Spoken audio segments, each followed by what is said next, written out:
আমার রীতিমতন এখানে মানে খুব থ্রিলিং লাগছে, মানে খুব ভয় লাগছে, হন্টেড প্লেস মনে হচ্ছে। কোনো ভূতটুতের কিছু আমি যদি সেন্স করি। বাবা কত কাঁঠাল হয়েছে!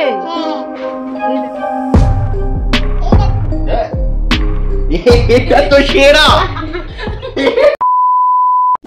Hello everyone, welcome back to our channel Bong baby Mishka.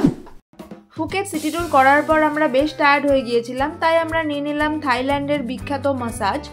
আর এটা নেওয়ার পর আমাদের যথেষ্ট রিল্যাক্সিং লেগেছিল, কেন কি তার পরের দিন আমাদেরকে জার্নি একটা বড় রোড ট্রিপ করতে হতো, সেটা হলো ফুকেট থেকে ক্রাবিতে। আর এই পুরো রোড ট্রিপটা কিন্তু মিনিমাম 3 থেকে 4 ঘন্টার ব্যাপার। মিশকা পুরো রাস্তাটাই ঘুমিয়েই গিয়েছিল বলে ওর খুব একটা কষ্ট হয়নি, কিন্তু আমাদের তো একদমই কষ্ট হয়নি, কেন কি এত সুন্দর রাস্তা, তার সাথে এত বিউটিফুল ভিউজ, ফটো আর ভিডিও নিতে নিতেই তো আমরা পুরো পাগল হয়ে গিয়েছি।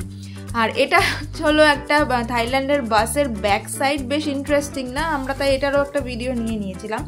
যাই হোক, প্রচুর সুন্দর সুন্দর বিউটিফুল সিনিক ভিউজ দেখতে দেখতে, পাহাড় দেখতে দেখতে, জঙ্গল দেখতে দেখতে আমরা পৌঁছে গেলাম একদম সি ভিউতে, সমুদ্র আমাদের কাছ এসে গেল আমাদের ভিউতে। তার আমরা পৌঁছে গিয়েছি ক্রাবি। তো এই ভিডিওতে তোমরা আমাদের এই ক্রাবি রিসর্টের ফুল ডিটেলস পাবে। আমাদের প্রাইস ডিটেলস আমি তোমাকে দিতে পারছি না, কেন কি ওটা আমাদের প্যাকেজের মধ্যে ইনক্লুডেড ছিল, আর ব্রেকফাস্ট আর রুম কস্টিং সবই ইনক্লুডেড ছিল সেই প্যাকেজের মধ্যেই। তো আমরা জাস্ট ক্রাবি পৌঁছলাম। এটাই রিসর্ট, কোন রুমটা পাবো জানি না, but this is a beautiful place. First of all Krabi পুরো টাউনটাই এত সুন্দর। চলো চলো, ওরা ওদিকে যাচ্ছে, চলো চলো। জাস্ট ধারণার বাইরে, এত সুন্দর। তো দেখা যাক, এখন চেক ইন করি রুমটা কেমন আসে। ভালোই লাগলো, কিন্তু অনেক টাইম লেগেছে, সেই ফুকেট থেকে অলমোস্ট 3.5-4 ঘন্টা লাগলো। ফার্স্ট অফ অল রিসর্টের রিসেপশন প্লেসটা দেখেই, ডেকোরেশনগুলো দেখেই খুব ভালো লাগছিল, বোঝাই যাচ্ছিল যে রিসর্টটা সত্যি ভীষণ সুন্দর। চলো মামা চলো। তো এটাতে করে এখন আমাদের রুমে নিয়ে যাওয়া হবে। বোঝাই যাচ্ছে রুমটা একটু দূরেই আছে, সেই জন্য আমাদেরকে এরকম একটা গাড়ি প্রোভাইড করা হয়েছে। মর্নিংয়ে এখানে ব্রেকফাস্ট। এটা ছোট পুল, আমাদের ওখানটা আছে বড় পুল। দিনের শান্তির ইচ্ছা সার্থক হয়েছে।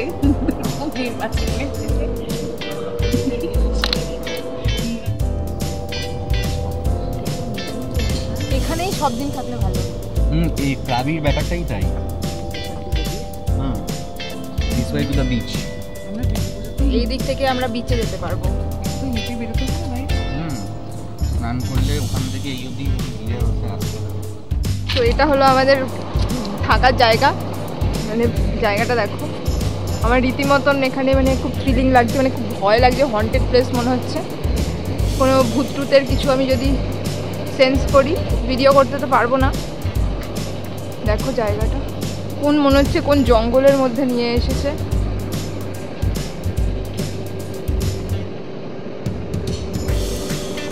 দেখা যাক এবার রুমটা কেমন হয়। হন্টেড প্লেস তো মনে হচ্ছে পুরো 100% আমার।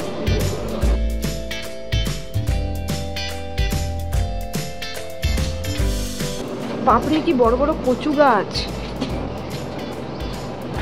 কি বড় কচু হয়েছে।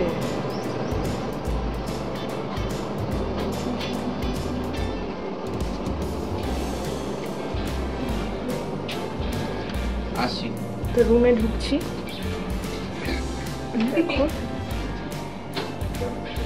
এখানে হলো কাবার্ড, এই যে একটা মিরর এখানটায়, আর এখানে বেডের সাইডে কর্নারে একটা, ও আচ্ছা এখানে হচ্ছে আর একটা মিরর আছে। এখানে একটা কি পেয়েছি যেন, দেখা যাক। ও আমরা রুমের মধ্যেই হাঁটাচলা করতে পারবো। এটা বেশ ভালো হয়েছে, এটা বেশ ভালো হয়েছে। আমাদের সবার রুমের মধ্যে একটা ডোর, একটা জাস্ট ডোর দেওয়া রয়েছে, তো আমরা ভেতর থেকে যাতায়াত করতে পারবো। এটা বেস্ট পার্ট। এটা একটা ছোট্ট বেড, আরেকটা এখানে টিভি রয়েছে, আর এই যে এখানে রয়েছে একটা বড় কার্টেন দেওয়া প্লেস। সুন্দর বাট নো ভিউজ, জাস্ট জঙ্গল ভিউজ আছে। ফরেস্ট ভিউ বেশ ভালোই, সেটাও ওকে।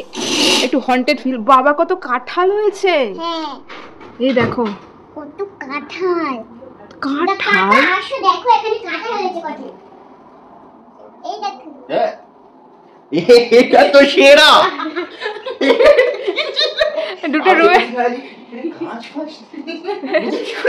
দুটো রুমের কানেক্টর। এটা ভালো ছিল। এই আমরা কি কাঁঠালগুলো চুরি করবো? কত কাঁঠাল। ভিউ বলতে এই জঙ্গল, আর কিছু না। ভেঙেই দিই, আর কি করবো। এখানে চেয়ার টেয়ার টেবিল দেওয়া রয়েছে, এখানে পাহাড় রয়েছে কিন্তু, বাহ সুন্দর পাহাড়, ফুল টুল রয়েছে, জঙ্গল রয়েছে। রাত্রেবেলা বিরাট একটা হন্টেড ফিলিং আসতে চলেছে আজকে। এখানে কিছু একটা দেখা যাচ্ছে দূরে, জানি না কি।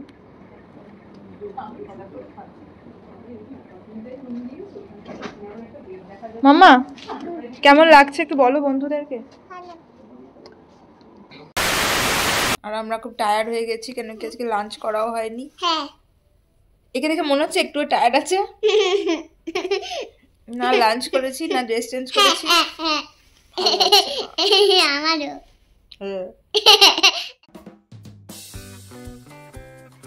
নেক্সট ডে মর্নিংয়ে তোমাদেরকে এখানে আমি হাই বলছি। আমাদের সকাল 7টায় পিক আপ ছিল, তাই জন্য আমাকে 5টার সময় উঠে যেতে হয়েছিল, কেন কি আমি উঠে তারপরে মিশকাকে রেডি করিয়ে আমরা তারপরে আবার ব্রেকফাস্ট খাবো। তো তারপরে গিয়ে আমাদের পিক আপ। তো 7টার আগে আমাদের পুরোপুরি রেডি হতে হবে।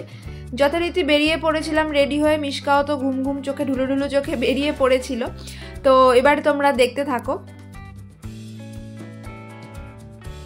Good morning everyone. অনেক সকাল সকাল উঠতে হচ্ছে বাবা, প্রচণ্ড হেকটিক হয়ে যাচ্ছে। আমরা অ্যাকচুয়ালি সকাল সকাল ওঠাটা আমাদের অতটা সহজ হয় না, তাও উঠতে হচ্ছে এখন। আজকে আমাদের 4 আইল্যান্ড ট্রিপ আছে ক্রাবিতে। মিশকাকেও 7 সকালে তুলে আনতে হয়েছে, ও তো এখনও ভালো করে চোখই খুলতে পারেনি।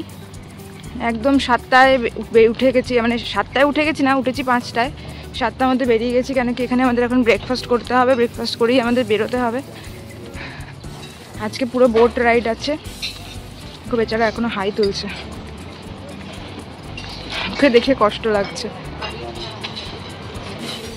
ব্রেকফাস্ট প্লেসটা ছিল এরকম, বেশ সুন্দর করে ডেকোরেট করা, আর প্রচুর লোকজনও ছিল তখন। আর মেনু বলতে মানে কি ছিল না সেটা আমাদেরকে জিজ্ঞাসা করো, মানে সমস্ত রকম প্রচুর আইটেম ছিল, যার মধ্যে কিছুটাই খেতে পেরেছিলাম, কেন কি অত সকালে খাওয়ার অভ্যেস আমাদের নেই। তো তোমাদের ভিডিওটা কেমন লাগলো তোমরা জানিও। আর এর পরের ভিডিওতে তোমাদেরকে ক্রাবি 4 আইল্যান্ড ট্রিপে আমরা নিয়ে যাব। তো আমাদের সঙ্গে থেকো, আর সাবস্ক্রাইব না করে থাকলে কিন্তু সাবস্ক্রাইব করে নিও। Thanks for watching.